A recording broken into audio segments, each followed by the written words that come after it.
Assalamualaikum warahmatullahi wabarakatuh. Kami dari kelompok 4 akan presentasikan hasil observasi kami di Madrasah Ibtidaiyah Negeri Kota Jambi. Observasi ini dilakukan untuk memenuhi tugas ujian akhir semester mata kuliah Akidah Akhlak. Di sini kami dari kelompok 4 yang berjumlahkan 4 orang. Teman saya atas nama Ferdiansyah Nugraha, dan sebelah saya Denis Salatifa, dan satu lagi teman kami yang tidak dapat hadir pada hari ini atas nama Khotimatul Husnafso. Baiklah, kami di sini akan menyampaikan hasil observasi kami, namun yang akan disampaikan oleh teman saya Ferdiansyah Nugraha. Pada Ferdi, kami persilakan. Baik, terima kasih. Di sini kami akan menyampaikan hasil observasi yang telah kami lakukan di Madrasah Ibtidaiyah Negeri Kota Jambi. Kami melakukan beberapa observasi, beberapa pertanyaan yang akan kami ajukan kepada guru yang bersangkutan. Di antaranya yaitu mengenai RPP dan juga silabus.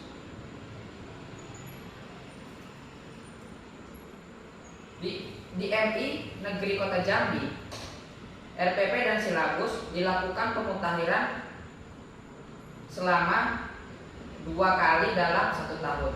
Jadi RPP dan silabusnya itu sudah baik karena dikontrol langsung oleh kepala sekolahnya. Barang siapa yang tidak memperbaharui RPP-nya, maka tidak diperkenankan untuk menerima gaji. Jadi di situ guru-guru ditekan agar RPP dan silabus itu paling tidak 2 tahun sekali itu diadakan pembaharuan, seperti itu. Kemudian yang kedua, kami menanyakan asesmen yang dilakukan. Biasanya apa tugas-tugas yang diberikan oleh guru? Nah, kalau misalnya itu tugas yang diberikan guru itu di sekolah, biasanya guru memberikan tugas tertulis. Itu sudah pasti tugas tertulis. Selain itu tugas lisan juga sama, portofolio. Nah, untuk proyek biasanya itu dilakukan di rumah.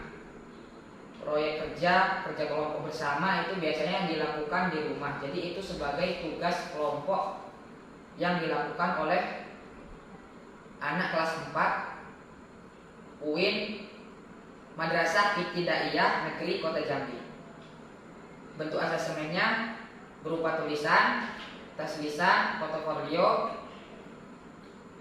dan proyek kerja kelompok yang dilakukan di rumah. Kemudian yang ketiga, model apa saja yang digunakan. Nah, dalam model pembelajaran, guru menerapkan sebuah model pembelajaran, diantaranya ceramah. Itu sudah pasti ceramah. Namun kata guru bersangkutan, jikalau hanya menggunakan metode ceramah saja, maka anak akan cepat bosan, banyak main. Nah, di sini guru guru menerapkan metode lain seperti berdiskusi. Nah, jadi terkadang juga terkadang guru mempunyai strategi tertentu seperti mengadakan suatu proyek yang dimana proyek itu melibatkan setiap anak untuk bekerja. Seperti kayak gini contoh yang diberikan waktu itu oleh ibu yang bersangkutan. Ada misalnya anak itu ada kan di depan itu pohon pintar. Nah, pohon pintar Itu media untuk media itu pohon pintar itu medianya. Nah, nanti jikalau ada misalnya sekarang materinya itu materi tentang berperilaku baik, seperti itu. Ada di situ apa saja poin-poinnya nanti ditaruh ke ke pohon pintar berupa pertanyaan. Nah, nanti setiap kelompok ngambil satu persatu. Nah, tujuannya bagaimana? Tujuannya jikalau sudah diambil nanti itu pertanyaan, nah nanti per kelompok menjawab. Jadi guru tidak harus ceramah dari awal sampai akhir. Nah, di situ siswa yang bekerja. Nah, setelah sudah tertemu semua jawabannya, langkah selanjutnya siswa dan siswi tersebut mempresentasikan hasil yang telah ditemuinya. Jadi guru tidak usah menyampaikan. Dari poin-poin tersebut semua siswa jadinya dapat. Dari kelompok 1, oh poinnya ini yang dijabarkan. Dari kelompok 2, poinnya ini yang dijabarkan. Dari kelompok 3 juga seterusnya. Seperti itu. Itu model pembelajaran. Pertama ceramah itu pasti, kedua diskusi, dan yang ketiga demokrasi tadi. Kemudian yang keempat yaitu media apa saja yang dilakukan ketika mengajar. Media apa saja yang digunakan ketika belajar, itu media apa saja yang digunakan. Nah, di sini kami setelah melakukan observasi, media yang sering digunakan seperti infocus. Infocus dikatakan sering itu yang paling tidak infocus itu dua kali dalam seminggu menggunakan infocus, karena di sekolahan MI Negeri Kota Jambi itu menyediakan namanya infocus. Jadi guru boleh menggunakan infocus. Selain itu PPT. Nah, dari infocus tadi di situ ditampilkan sebuah proyek berbentuk PPT yang dimana PPT tersebut banyak sekali animasi-animasi sehingga anak itu tidak bosan ketika belajar. Nah, kemudian yang kedua audio visual jelas seperti video, misalnya ketika belajar kita diberikan video kata guru tersebut video. Nah, nanti diberikan video tapi belum dikasih tahu kita belajar apa, belum dikasih tahu. Nah, dari video tersebut maka anak itu bisa menjawab apa yang akan kita pelajari hari ini. Kemudian sumber apa saja yang dipakai ketika mengajar. Sumber yang digunakan oleh Madrasah Ibtidaiyah Negeri Kota Jambi yang digunakan adalah yang pertama yaitu buku tematik. Nah, buku tematik ini wajib digunakan karena sesuai standar proses, sesuai standar kurikulum yang berlaku kurikulum 2013, di mana buku tersebut buku tematik yang dipakai dari Kemenang. Kemudian selanjutnya yaitu rancangan observasi sekolah, ketersediaan perangkat pembelajaran. Nah, di sini kami telah mengobservasi yang pertama yaitu mengenai tentang aspek dari silabus pembelajaran. Silabus disesuaikan dengan perkembangan terbaru. Ya, sudah jelas tadi diterangkan bahwasanya silabus itu diupdate selama setahun 2 kali. Kemudian yang kedua sesuai standar kompetensi dan kompetensi isi, kompetensi dasar dan kompetensi isi sesuai dengan standar. Itu sudah jelas pasti, tidak mungkin berbeda. Kemudian terdapat komponen silabus seperti identitas mata pelajaran, jelas akidah akhlak, identitas sekolah, standar kompetensi, kompetensi inti, materi pokok, kegiatan pembelajaran, penilaian, alokasi waktu. Nah, di sini alokasi waktu karena musim pandemi, jadi alokasi waktunya berapa waktu itu? 2 jam ya? 2 jam. Dalam 1 minggu hanya ketemu sekali. Dalam 1 minggu hanya ketemu 2 kali. Kalau nggak sekali 2 kali, tergantung dengan pertukaran sesi seperti itu. Jadi untuk alokasi waktu itu diadakan 1 kali dalam seminggu pertemuannya. Kemudian model pembelajaran tadi sudah ada, media pembelajaran juga lengkap, sumber belajar juga lengkap, bisa itu dari perpustakaan katanya. Terus ada lagi, kadang siswa-siswi di sana menggunakan internet dalam mencari sumber-sumber. Jadi menurut observasi yang telah kami lakukan, MI Negeri Kota Jambi itu sangatlah baik dari segi apanya, dari segi apapun itu, baik itu dari segi fasilitas sudah lengkap, dari segi guru rata-rata ya di bidangnya lah profesional gitu, ngajar di bidangnya sesuai dengan mata pelajaran yang diampu. Kemudian sumber belajar yang digunakan juga beragam. Jadi kami menyimpulkan bahwasanya yang kami observasi itu sekolahnya sudah sekolah yang maju. Karena menurut keterangan ibu itu bahwasanya kami bisa semaju ini katanya karena dana yang dikelola itu dengan sebaik mungkin. Karena dananya begitu banyak kan, dikelola dengan sebaik mungkin, jadinya MI tersebut bisa maju daripada MI yang lain.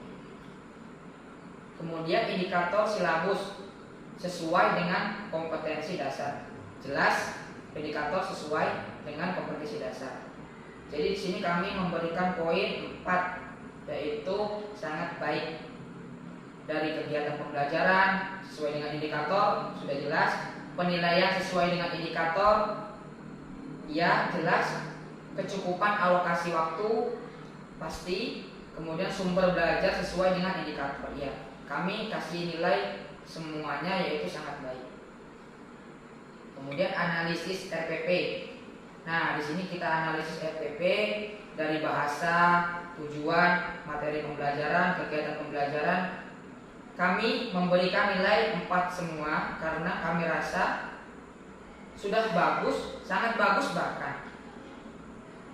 Sesuai dengan kurikulum 2013 yang berlaku sekarang. Kemudian evaluasi tambahan, di sini ada evaluasi tambahan. Model pembelajaran, guru mempersiapkan model pembelajaran. Sudah pasti guru itu memberikan model pembelajaran ya sebelum melaksanakan pembelajaran. Ada model pembelajaran yang digunakan bervariasi sesuai dengan topiknya. Terus model pembelajaran dikembangkan sesuai dengan perkembangan siswa. Model pembelajaran biasanya divalidasi dulu. Nah, sebelum diajarkan itu biasanya model pembelajaran ini cocok tidak diterapkan ketika nanti akan diajarkan. Nah, kemudian model pembelajaran terlaksana dengan baik. Ya, namanya juga anak MI. Jikalau ada diskusi ya seperti itu. Ada yang aktif, ada yang tidak aktif. Tapi kalau misalnya disuruh ribut ataupun suruh istilahnya mengeluarkan suara, semuanya mengeluarkan suara. Jadi ikut berpartisipasi. Kemudian media pembelajaran, materi pembelajaran, media pembelajaran. Guru mempersiapkan media, ya tadi seperti yang telah dicontohkan, ya ada berupa pohon pintar. Terus media pembelajaran yang digunakan bervariasi sesuai dengan topiknya, ya jelas pasti. Nah, di sini kami melanjutkan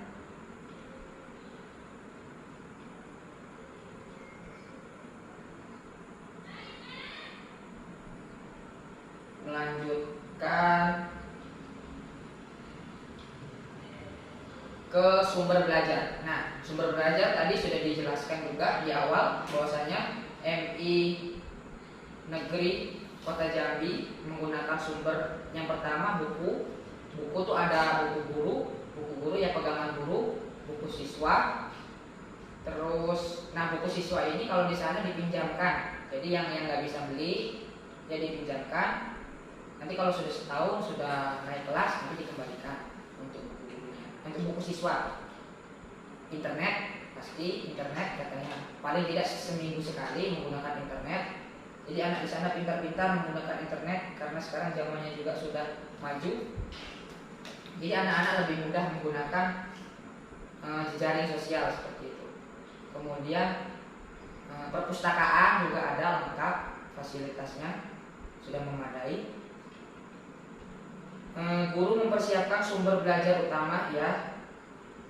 Sumber belajar utama yang digunakan standar baru. Nah, di sini menariknya kalau yang kami observasi itu kepala sekolah di sana sangat mengetatkan sekali itu pembuatan RPP dan juga silabus.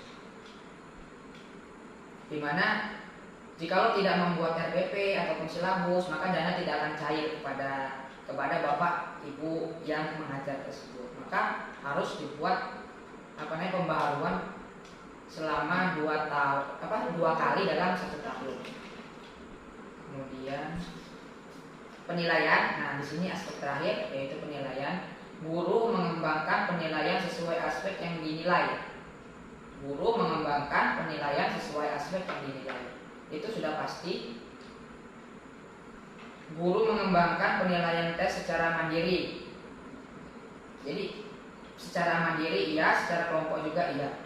Guru menggunakan penilaian tes dari sumber belajar. Nah, tes yang dilakukan oleh guru itu merupakan sumber belajar yang telah dipelajari sebelumnya. Kemudian pengadaan dan kepraktisan penggunaan media dan sumber belajar. Jadi sumber belajar di sana, media di sana. Misalnya gini, guru itu ingin membuat suatu media, jadi tinggal buat saja proposal kepada kepala sekolah apa saja media yang mau dibuat. Nah, kalau sudah jelas, maka duit itu akan cair sehingga media dan sumber belajar di sana sangat lengkap karena sudah terorganisir dari atas sampai ke bawah, itu sudah lengkap. Dan ketika ingin melakukan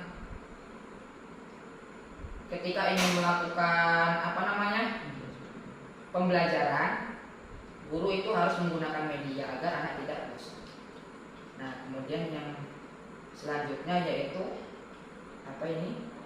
instrumen observasi pemanfaatan media pembelajaran. Indikator yang pertama sesuai dengan tujuan yang ingin dicapai.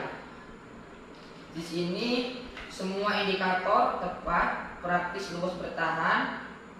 Praktis, luas, bertahan, maksudnya di sini media yang digunakan itu sudah praktis dan juga tahan lama, jadi bisa dipakai untuk adik kelasnya. Kemudian guru terampil maksudnya di sini guru terampil ini menggunakan sumber ataupun media-media yang dilakukan sangatlah mahir. Jadi di sini kami kasih nilai 4 semua. Mutu, teknis yang terakhir, media yang digunakan guru pada materi harus jelas. Itu sih pasti menurut kami, karena tidak mungkin guru tersebut menggunakan materi yang tidak jelas, itu tidak mungkin. Informasi yang disampaikan melalui media jelas ya. Kami beri nilai 4 semuanya. Baiklah, itu tadi yang bisa saya paparkan, saya jelaskan. Selanjutnya saya serahkan kepada moderator. Baik, terima kasih kepada Ferdiansyah yang telah memaparkan hasil observasi mengenai RPP dan silabus. Bahwa dapat dikatakan bahwa silabus dan RPP di MI Negeri Kota Jambi ini udah cukup bagus, sangat baik ya, karena sudah memenuhi semua standar-standar kurikulum 2013. Nah, selanjutnya di sini kami akan memaparkan tentang penggunaan buku ajar ya, di mana akan disampaikan oleh teman kami Denisa Latifah. Kepada Denisa kami persilakan. Baik, terima kasih untuk moderator. Saya akan menjelaskan buku ajar yang digunakan dalam sekolah Madrasah Ibtidaiyah Negeri Kota Jambi. Judul bukunya Akidah Akhlak dengan pengarang Subhiyatin Nur dengan penerbit Direktorat Jenderal Pendidikan Islam Kementerian Agama Republik Indonesia. Data yang dianalisis dalam buku Akidah Akhlak kelas 4 Madrasah Ibtidaiyah ada kompetensi inti. Yang pertama, menerima dan menjalankan ajaran agama yang dianutnya dengan kompetensi dasar. Yang pertama, menerima kebesaran Allah Subhanahu wa taala melalui kalimat subhanallah, masya Allah, dan Allahu Akbar. Yang kedua, menerima kebesaran Allah Subhanahu wa taala melalui asma Allah Al-Malik, Al-Aziz, dan Al-Quddus. Yang ketiga, menerima kebenaran adanya kitab-kitab Allah Subhanahu wa taala dan nabi pembawa risalahnya. Yang keempat, menjalankan perilaku amanah dalam kehidupan sehari-hari sebagai cerminan keimanan. Yang kelima, menjalankan perilaku sabar dan tabah dalam menghadapi cobaan sebagai cerminan iman. Yang keenam, menerima kebenaran Allah untuk menghindari sifat kikir dan kufur nikmat. Kompetensi inti yang kedua, menunjukkan perilaku jujur, disiplin, tanggung jawab, santun, peduli, dan percaya diri dalam berinteraksi dengan keluarga, teman, dan guru tetangganya, serta tanah air. Dengan kompetensi dasar yang pertama, menunjukkan sikap hormat dan berterima kasih sebagai dalam kehidupan. Yang kedua, menunjukkan perilaku peduli dan kerjasama sebagai implementasi setelah mempelajari Al-Malik, Al-Aziz, dan Al-Quddus. Yang ketiga, menunjukkan sikap teguh, pendirian, dan amanah setelah mempelajari iman kepada kitab-kitab Allah Subhanahu wa Ta'ala. Yang keempat, menjalankan sikap taat amanah dalam kehidupan sehari-hari. Yang kelima, menjalankan sikap tabah dan sabar dalam menghadapi cobaan sebagai implementasi dalam meneladani kisah Bilal bin Rabah. Yang keenam, menjalankan sikap pemurah dan syukur guna menghindari sifat kikir dan kufur nikmat. Kompetensi inti yang ketiga, memahami pengetahuan faktual dengan cara mengamati, mendengar, melihat, membaca, dan menanya. Berdasarkan rasa ingin tahu tentang dirinya, makhluk ciptaan Tuhan yang kegiatannya dan benda-benda yang dijumpainya di rumah, di sekolah, dan tempat bermain. Dengan kompetensi dasar yang pertama, memahami makna dan ketentuan penerapan kalimat Subhanallah, Masya Allah, dan Allahu Akbar. Yang kedua, memahami makna Al-Malik, Al-Aziz, dan Al-Quddus. Yang ketiga, memahami makna imam kepada kitab-kitab Allah Subhanahu wa Ta'ala. Yang keempat, menganalisis makna perilaku amanah dalam kehidupan sehari-hari. Yang kelima, memahami makna sikap tabah dan sabar menghadapi cobaan melalui kisah Bilal bin Rabah. Yang keenam, memahami cara menghindari sifat kikir dan kufur nikmat dalam kisah Salabah. Kompetensi inti yang keempat, menyajikan pengetahuan faktual dalam bahasa yang jelas dan logis dalam karya yang estetis, dalam gerakan yang mencerminkan anak sehat, dan dalam tindakan yang mencerminkan perilaku anak beriman dan beramal mulia.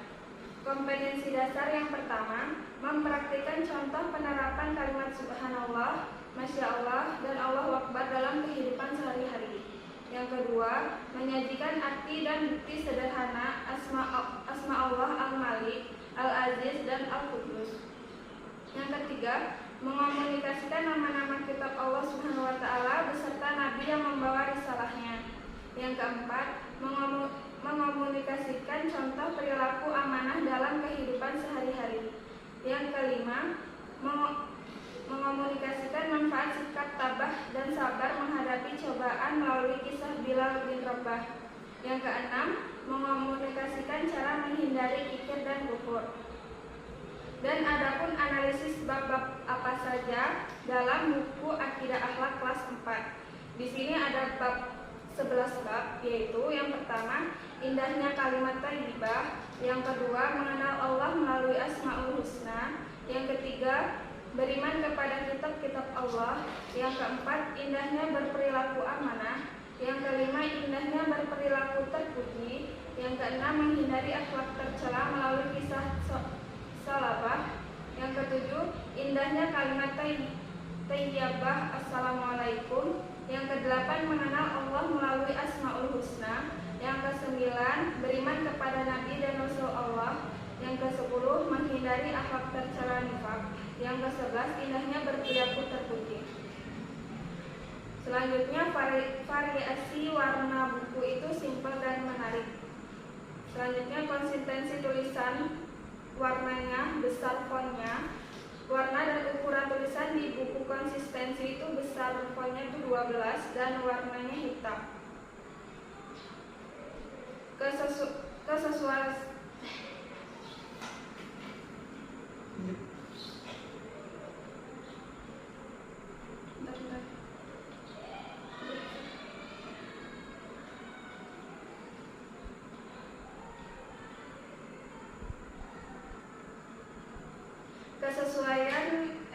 yang disempurnakan dan nilai-nilai moral atau karakter, hasil observasi kami menunjukkan bahwa pada buku pelajaran akidah akhlak terbitan di Direktorat Jenderal Pendidikan Islam Kementerian Agama Republik Indonesia sudah sesuai dengan ejaan yang disempurnakan dan telah menunjukkan nilai-nilai moral atau karakter. Selanjutnya membandingkan buku satu dengan buku yang lainnya. Pada saat pelaksanaan observasi, guru yang bersangkutan hanya memberikan satu buku, sehingga kami tidak dapat membandingkan dengan buku yang lain. Selanjutnya ada mengkaji struktur bukunya. Struktur buku Akidah Akhlak kelas 4 sudah lengkap mulai dari cover, isi, sampai penutup akhirnya. Yang ke-8, mengkaji kedalaman materinya. Dari buku yang telah kami baca, kedalaman materi yang dikaji sudah sesuai dengan tingkatan kelas yang diajar, yaitu kelas 4. Sekian penjelasan dari saya kembalikan ke moderator. Baik, terima kasih kepada Denisa. Bahwa dapat dikatakan bahwa untuk bahan ajar sendiri ini sudah sangat sempurna untuk di madrasah ibtidaiyah, khususnya di kelas 4, karena segala sesuatunya sudah sesuai semua ya.